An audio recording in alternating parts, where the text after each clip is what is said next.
వదులుకోవడం ఎంతసేపు? క్షణం పట్టదు, కానీ పట్టుకోవాలంటే దమ్ము ఉండాలి.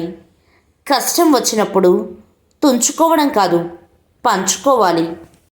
ఆవేశపడకు, నీకే నష్టం. నీకు వ్యతిరేకంగా మాట్లాడేవారి మాటలను మౌనంగా వినండి. కాలమే వారికి సరైన సమాధానం చెబుతుంది.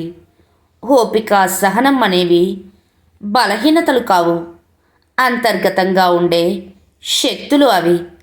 అందరికీ ఉండవు.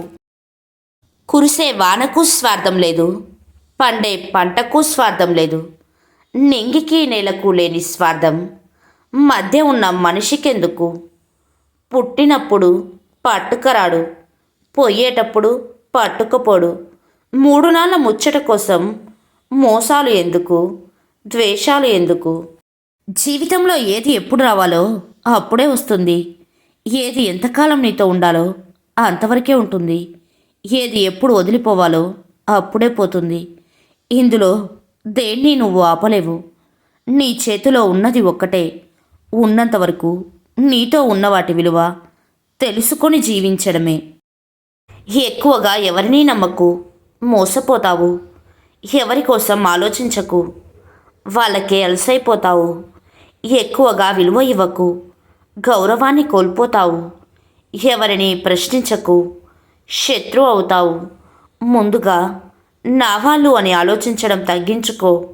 ఎవరి నుండి ఏమీ ఆశించకు. నీ జీవితం బాగుంటుంది మిత్రమా.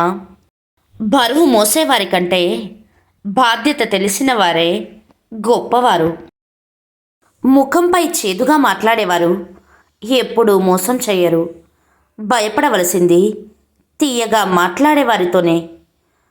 మనసులో అసూయ పెంచుకుంటారు, సమయం వచ్చినప్పుడు మారిపోతారు. అర్థం బలహీనమైనదే, కానీ నిజాన్ని నిరూపించడంలో ఎప్పుడూ భయపడదు. గతంలో 4 డబ్బులు సంపాదించడం కంటే 4 మనుషుల ప్రేమను సంపాదించుకో అని చెప్పేవారు.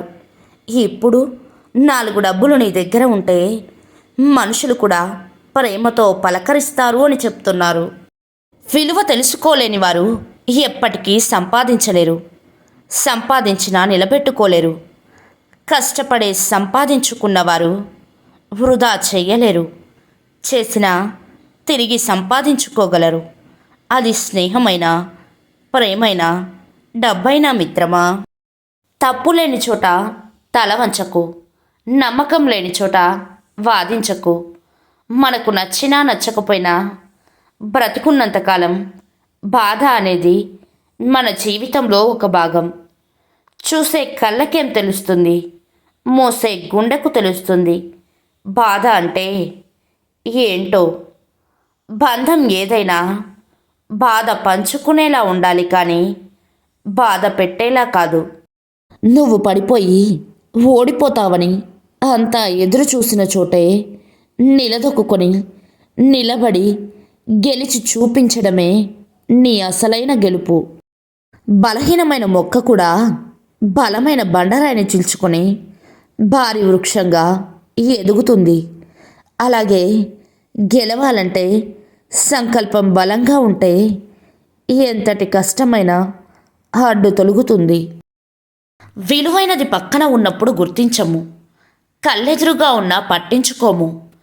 ఎప్పుడైతే అది కనిపించకుండా పోతుందో దానినే తలుచుకుంటూ బాధపడతాము.